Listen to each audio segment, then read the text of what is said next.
The mining ship drifted silent through the asteroid field when the attack came. Jake Morrison was halfway through his shift, his hand steady on the plasma cutter as he carved through another chunk of valuable ore. The warning alarms never had a chance to sound. One moment he was alone in the vastness of space. The next he was staring at something that shouldn't exist. The alien ship appeared like a nightmare made real. It was sleek and organic, more grown than built, with surfaces that seemed to shift and breathe in the starlight. Jake had heard the stories from other miners, tales dismissed as space madness or too much synthetic alcohol. But here it was, real and terrifying, and it was coming for him. Jake reached for the emergency beacon, but the mining rig systems were already dead.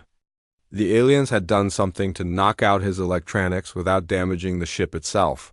He was trapped inside a metal coffin, watching death approach with the slow inevitability of a falling star. The boarding happened fast. Jake barely had time to grab his emergency toolkit before they were inside. The creatures that came through his airlock were tall and thin, with gray skin that looked like wet stone. Their eyes were too large, too dark, and they moved with a fluid grace that made Jake's skin crawl. They wore no suits, somehow surviving in the vacuum of space as if it were their natural home. Jake fought. He was a Marine before he became a miner, and 20 years of military training don't disappear overnight. He swung his plasma torch like a weapon, managed to burn one of the creatures before something hit him from behind. The world exploded into stars and pain, and then everything went black. When Jake woke up, he was somewhere else entirely. The room was too bright, too clean, and smelled like ozone and antiseptic. The walls curved in ways that hurt to look at, and the air tasted wrong in his lungs.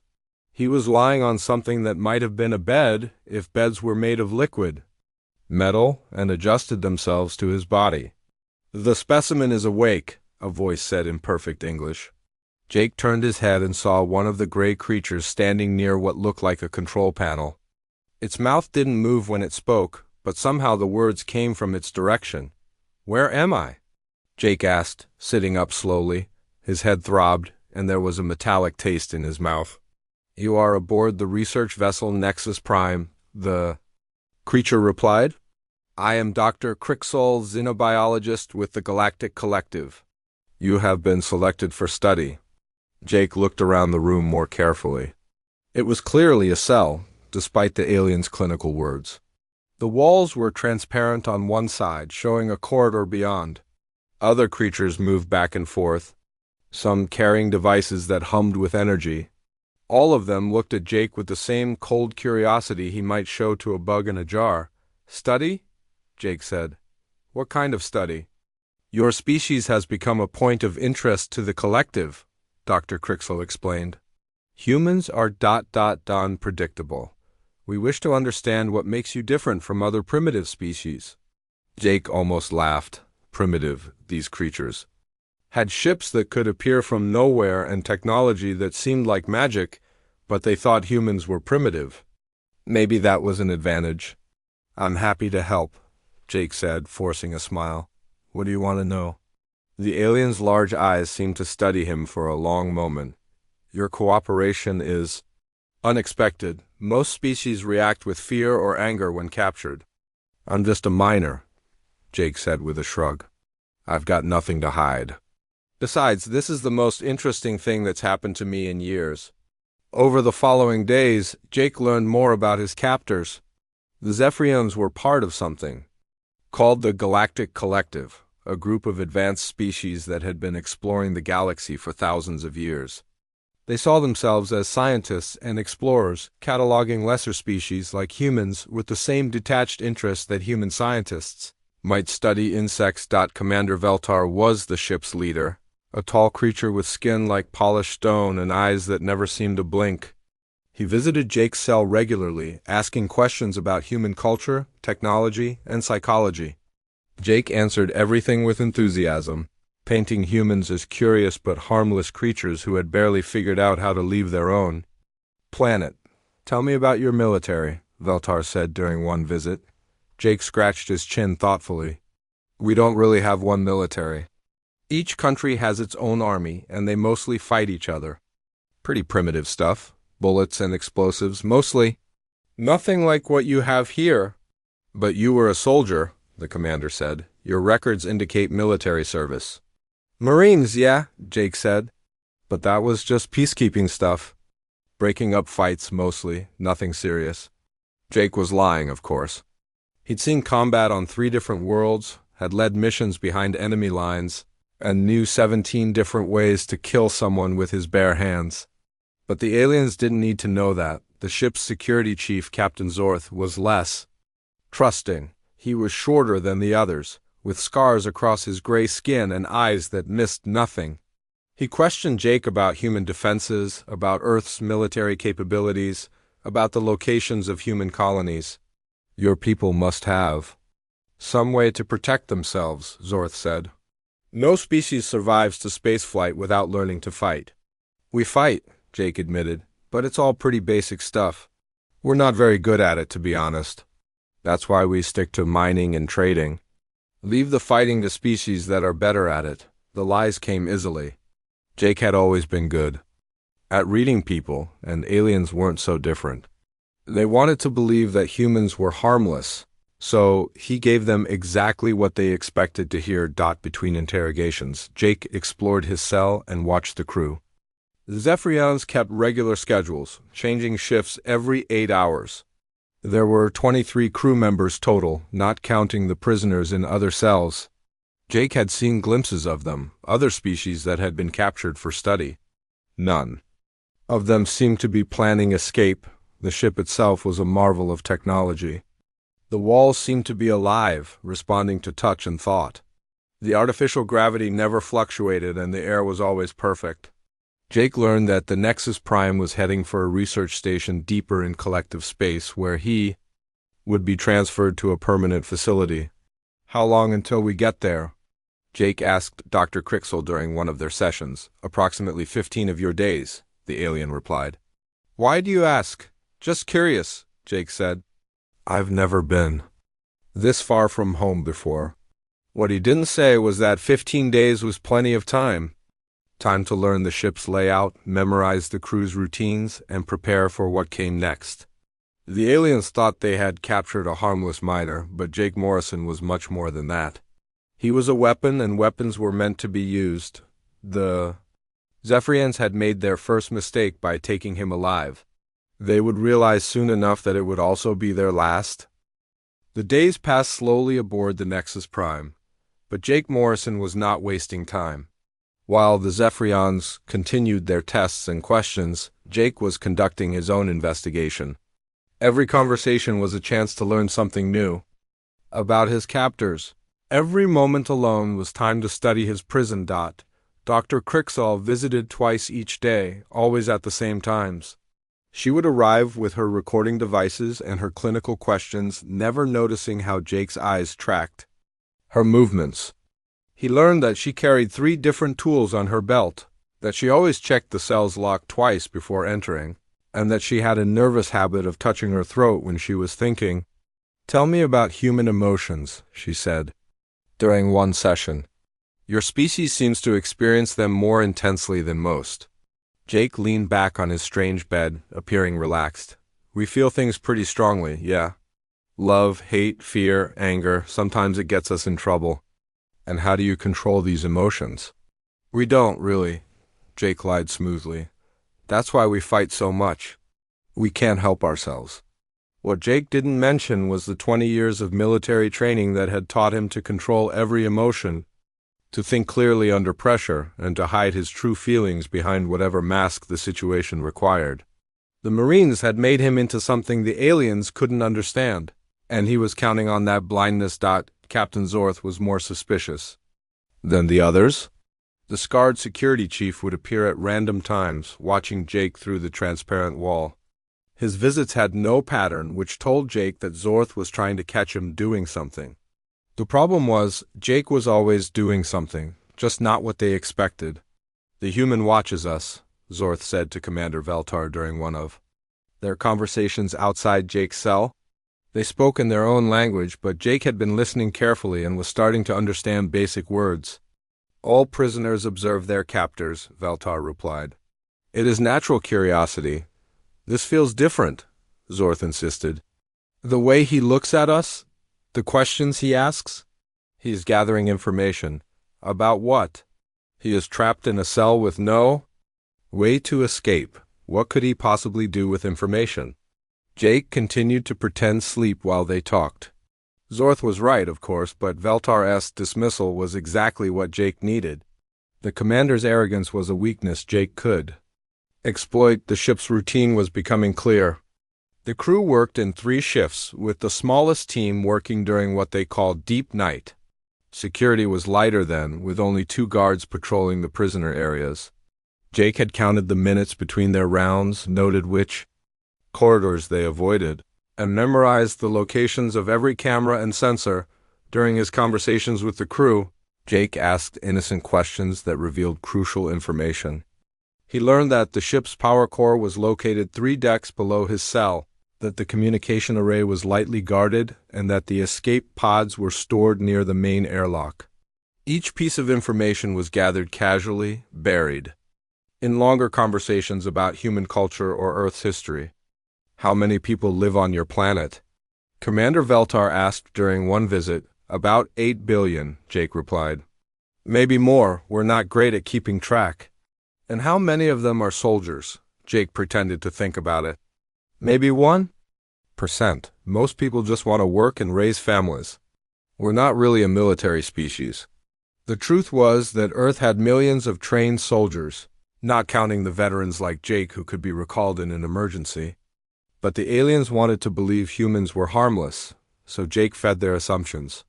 Your weapons technology is primitive, Veltar continued.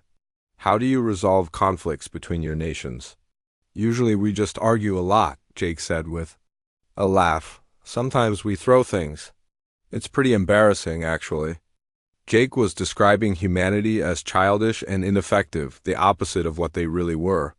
Every lie made his captors more confident, more careless. That carelessness would be their downfall. The other prisoners fascinated Jake. He could see them sometimes when the guards moved him to different testing areas.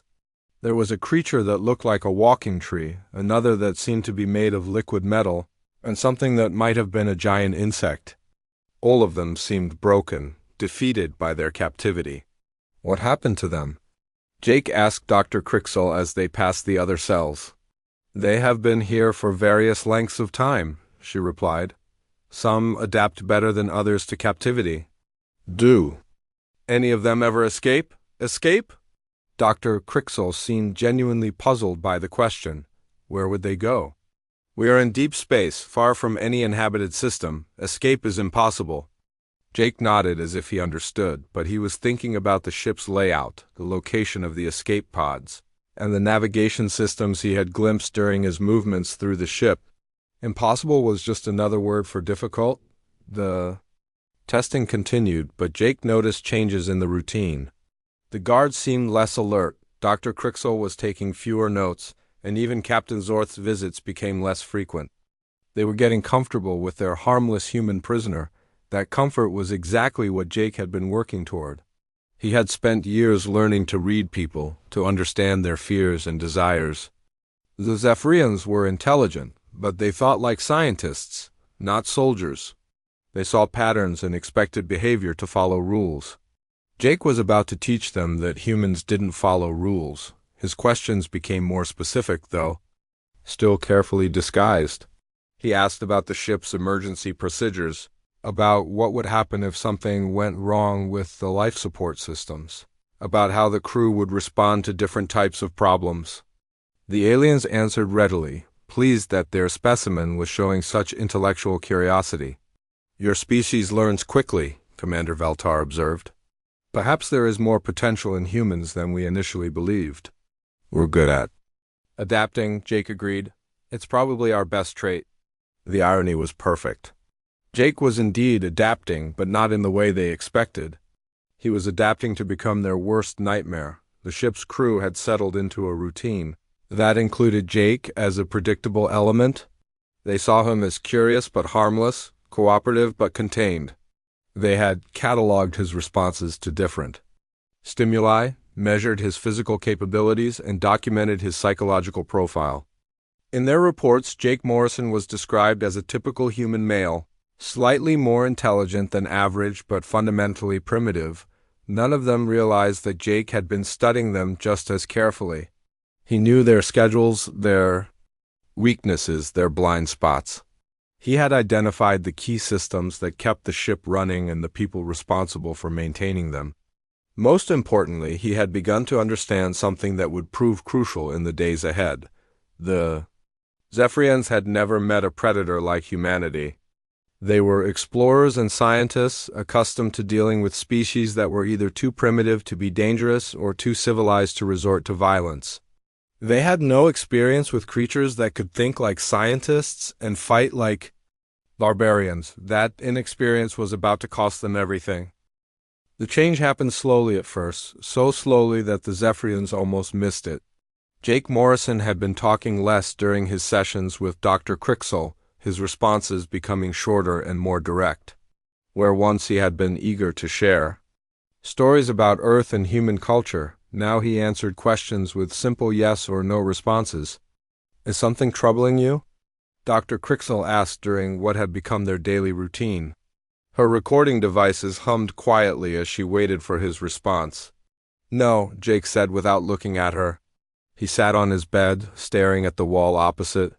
"The transparent barrier?" His posture was relaxed, but there was something different about his stillness. "You seem less communicative than before," she pressed. "Have the conditions of your captivity become more difficult?" "No." The doctor made notes on her device, her long fingers tapping against the surface. Jake's behavior was becoming a puzzle she couldn't solve. Most prisoners went through predictable stages of grief and acceptance, but Jake seemed to be moving in the opposite direction. Commander Veltar noticed the change, too. During his visits, Jake would barely acknowledge his presence, responding to questions with minimal effort. The enthusiastic cooperation that had marked their early interactions was gone, replaced by something that looked like resignation. "Perhaps the human is finally understanding his situation," Veltar suggested to his senior staff. "The reality of permanent captivity may be settling in." Captain Zorth was less convinced. "His behavior change is too sudden. Yesterday he was asking about our navigation systems. Today he barely speaks. Something is wrong." "You see threats where none exist?" Veltar replied. "The human is adapting to his circumstances. This is normal prisoner behavior. But Jake wasn't adapting the way they thought. He was preparing. The silence that settled over Jake Morrison was not the quiet of defeat, but the calm focus of a hunter before the kill. Every Marine learned this state during training, the ability to shut out distractions and concentrate completely on the mission ahead. Jake had spent weeks gathering information, studying his captors, and planning his next move. Now it was time to enter the mental space where that planning would become action. His cell had become his war room. Jake knew every inch of the space, every flaw in the construction, every weakness in the security systems. The restraints that were meant to keep him contained had been secretly modified during his apparent sleeping periods. The aliens monitored him constantly, but they had no idea what a trained soldier could accomplish in complete darkness. During the day, Jake sat motionless for hours, his breathing slow and steady. Dr. Crixel interpreted this as meditation or possibly depression. But Jake was doing something far more dangerous.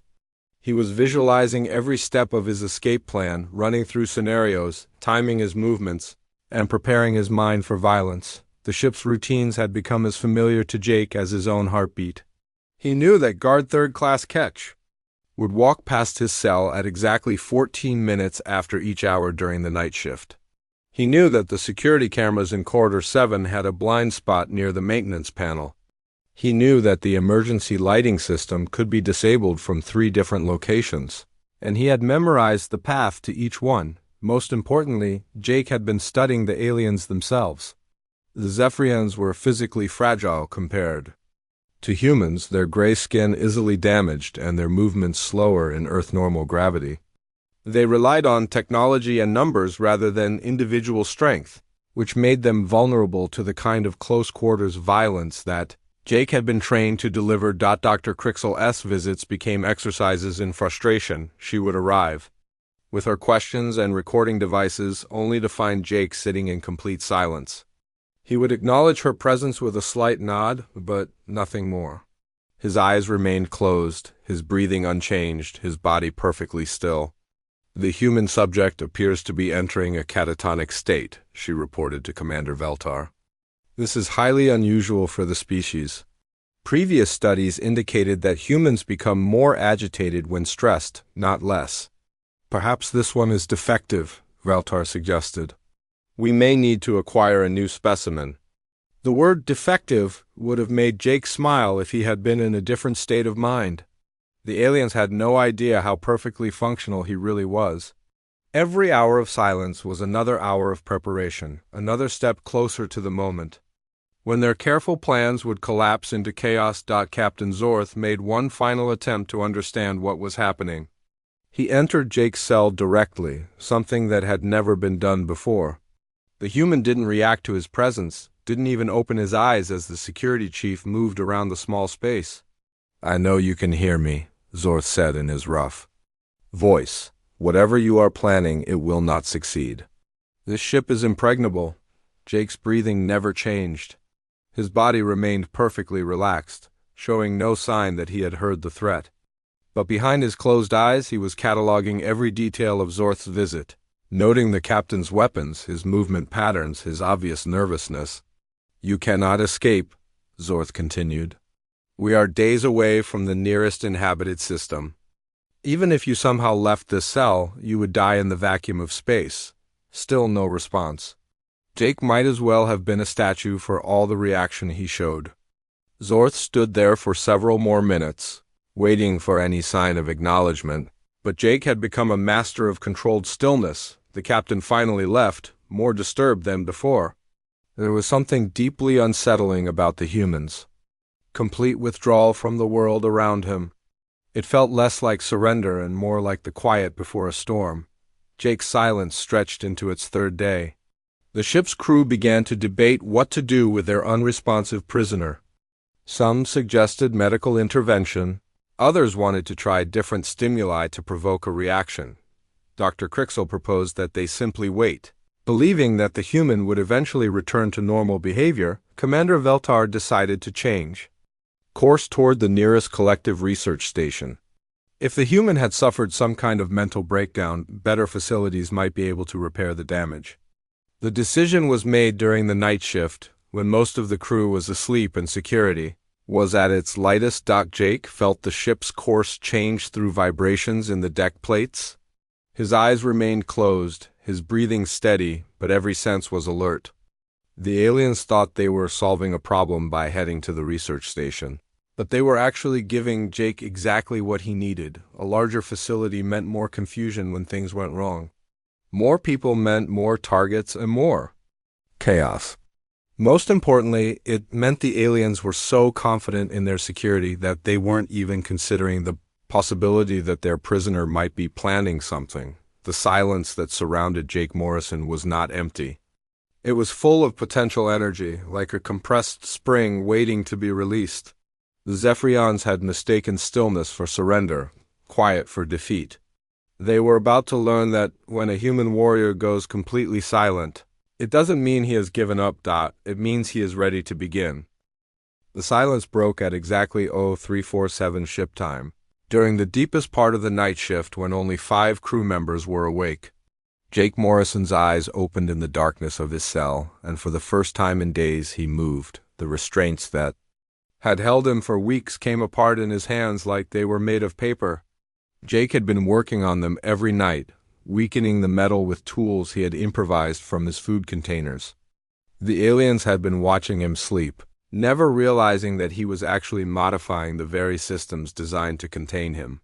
Guard. Third-class Ketch was making his routine patrol when Jake slipped from his cell. The young Zephyrian was checking his tablet, reviewing security reports, when something moved in the shadows behind him. He turned just in time to see a human face emerging from the darkness. And then Jake's improvised weapon found its mark, the sharpened piece of metal that Jake had been crafting for days slid between Ketch's ribs with surgical precision. The guard's mouth opened to scream, but Jake's other hand was already covering it, muffling any sound. Ketch struggled for a moment, his gray skin turning darker as his life drained away. And then he was still. Jake took the guard's weapon, a device that looked like a crystalline rod but hummed with deadly energy. He also took Ketch's access card and communication device, tools that would be crucial for what came next. The dead alien was dragged into an empty storage room, hidden where it might not be found for hours. The ship's corridor system was exactly as Jake had memorized it during his weeks of observation. He moved through the passages like a ghost, his bare feet silent on the metal floors. Every step was planned, every movement calculated to avoid the security cameras and motion sensors that protected the ship. Jake's first target was the power distribution center on Deck 4? The Zephyrians had built their ship with elegant efficiency, but that efficiency was also a weakness. Too many critical systems were controlled from too few locations, making it possible for someone who understood the layout to cause maximum damage with minimal effort. The power center was guarded by a single technician, a female Zephyrian named Vex, who was monitoring the ship's energy systems. She looked up from her displays when Jake appeared in the doorway, her large eyes widening in confusion. "How did you get out of your cell?" she asked, her hand moving toward the alarm button on her console. Jake crossed the room in 3 quick steps, his stolen weapon discharging with a sound like breaking glass. Vex collapsed against her control panel, her body smoking from the energy blast. Jake quickly examined the power systems, his marine training helping him identify the key components. The ship's lighting failed first, plunging most of the vessel into darkness. Emergency power kicked in moments later, but the backup systems were limited, leaving large sections of the ship in shadows. Jake had studied human night vision compared to Zephyrian capabilities, and he knew that the darkness would favor him. The communication array was his next target. Jake made his way through the darkened corridors, using the ship's emergency lighting to navigate while staying hidden from the security cameras. He could hear alien voices in the distance, confused calls as the crew tried to understand what was happening to their systems. The communication center was more heavily guarded, with 2 Zephyrians on duty. Jake approached from the maintenance tunnel he had identified weeks earlier, emerging behind the guards like a nightmare made real. The first alien died before he could turn around, Jake's weapon burning through his spine. The second guard managed to draw his own weapon, but Jake was already moving, using the dead alien's body as a shield while he closed the distance. The fight was brief and brutal. Jake's military training had prepared him for close combat in confined spaces, while the Zephyrians had never faced anything like human aggression.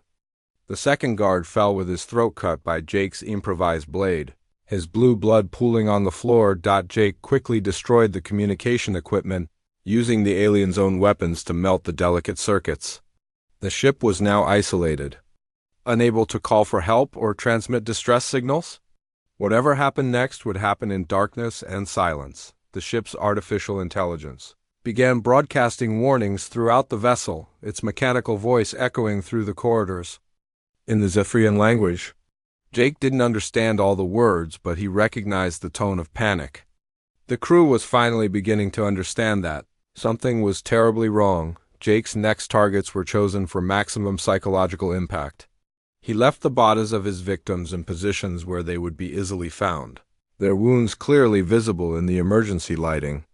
This wasn't random violence, it was warfare, and Jake wanted the surviving crew to understand exactly what they were facing. The medical bay was his next stop. Dr. Crixall was there, working late on her research notes about human behavior. She looked up when Jake entered, her expression changing from surprise to terror as she recognized her former test subject. "This is impossible," she whispered. "You were catatonic. You showed no signs of aggression or planning capability." "You were studying the wrong human," Jake replied, his voice calm and steady. "You wanted to understand what makes us different from other species. Let me show you." What followed was a lesson in human warfare that Dr. Crixall would never be able to report. Jake used the medical equipment against her, turning healing tools into instruments of torture. He didn't kill her quickly, instead making sure her screams would carry through the ship's ventilation system. The psychological effect was immediate and devastating. The surviving crew members heard those screams and understood that their prisoner had become something far more dangerous than they had ever imagined. This wasn't an escape attempt, it was a hunt, and they were the prey. Captain Zorth tried to organize a defense, gathering the remaining security personnel in the ship's armory. But Jake had already been there, having identified the location during his weeks of observation. The guards found their weapon storage destroyed, the energy cells drained, and the targeting systems melted. "How is this possible?" Zorth demanded, his scarred face twisted with rage and fear. One human cannot defeat an entire ship crew, but Jake was proving that one human could do exactly that. His years of military training, combined with weeks of careful planning, had turned him into a perfect weapon.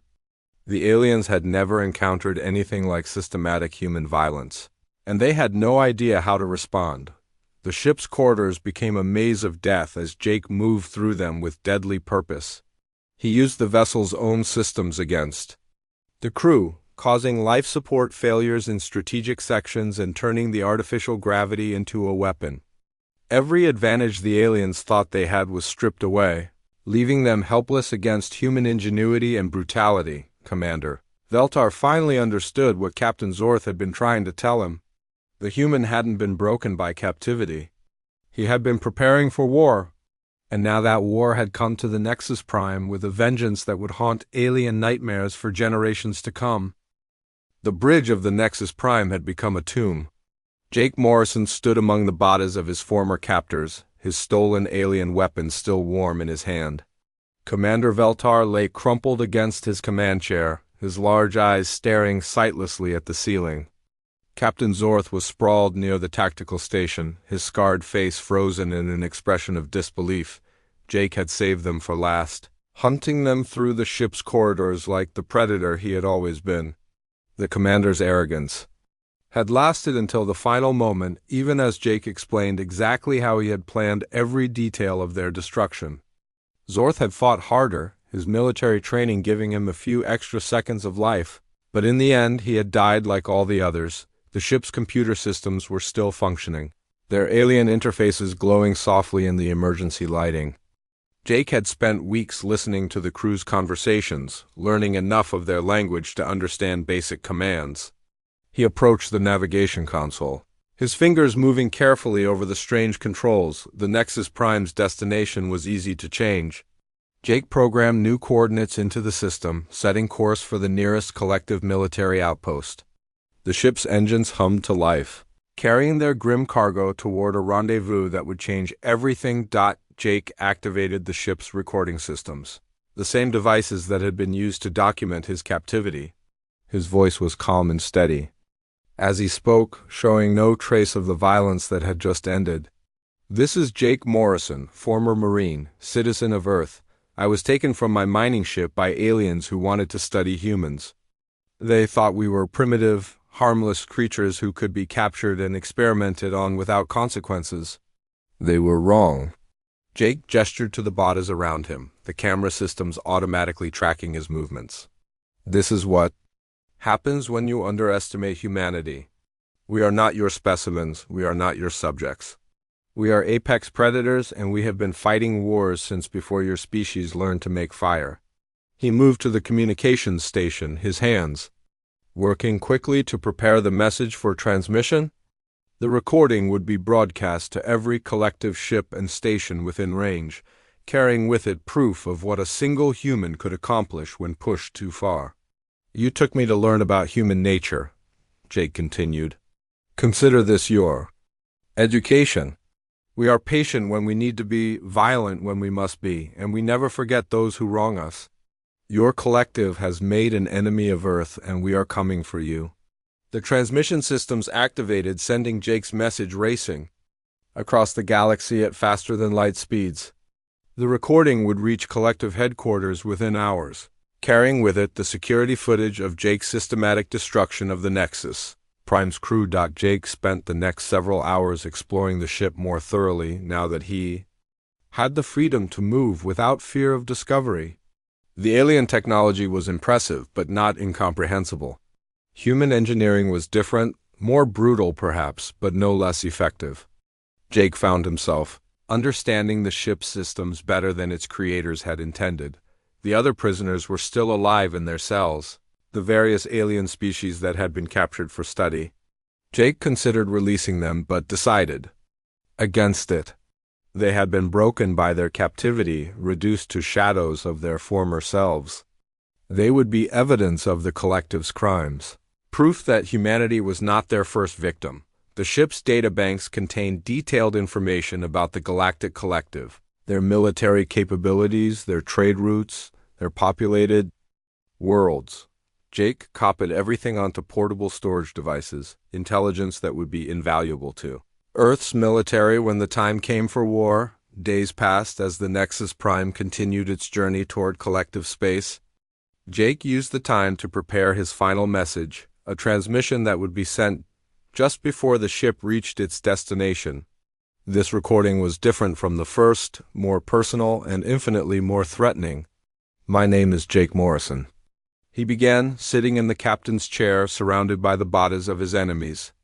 "I am one man, alone on a ship full of corpses. But I am not just one man. I am a representative of humanity, a species that you have chosen to make your enemy." Jake held up one of the alien weapons, its crystalline surface reflecting the bridge. "Lighting. You have advanced technology, superior ships, and thousands of years of space travel experience. But you have forgotten something important. You have forgotten what it means to be prey." He stood up, walking among the dead aliens as he spoke. "Every human child learns about monsters in the dark, about things that hunt in the shadows. We tell ourselves these are just stories, but they are not. They are memories, genetic echoes of a time when humanity was not the dominant species on Earth. We learned to fight because we had to, and we became very good at it." Jake activated the ship's external cameras, showing the vast emptiness of space around them. "You live in a civilized galaxy protected by your technology and your collective strength.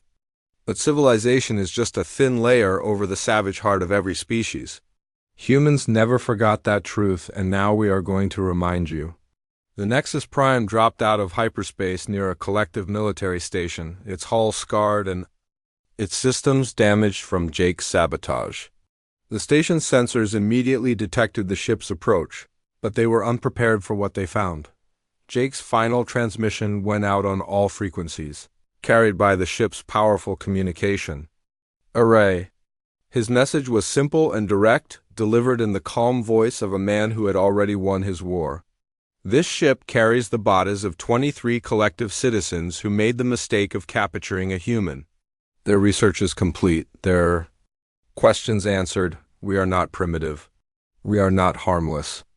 We are weapons that learn to think, and we have been waiting for someone to give us a reason to remember what we really are." The alien military station scrambled its fighters, but the Nexus Prime was already broadcasting its final message. Jake had programmed the ship's computers to transmit everything: the security footage, the research data, and his own recordings. The evidence of what one human could accomplish would spread through collective space like a virus, creating fear and panic wherever it went. Jake Morrison died as the station's weapons tore through the Nexus Prime's hull, but his message had already been sent. The recording reached Earth 3 days later, carried by automated communication relays that the collective had never thought to secure. The response was immediate and devastating. Earth's military had been preparing for first contact with alien species for decades, but they had never expected it to come in the form of a declaration of war. Jake's intelligence about collective capabilities and weaknesses became the foundation of humanity's battle plans. The aliens had wanted to study human nature, and Jake Morrison had given them a comprehensive lesson. They learned that humans were patient, intelligent, and utterly ruthless when threatened. They learned that capturing one human was the same as declaring war on all of them. Most importantly, they learned that when humans got quiet, it was not surrender. It was the moment before the storm broke, and that storm was coming for them all.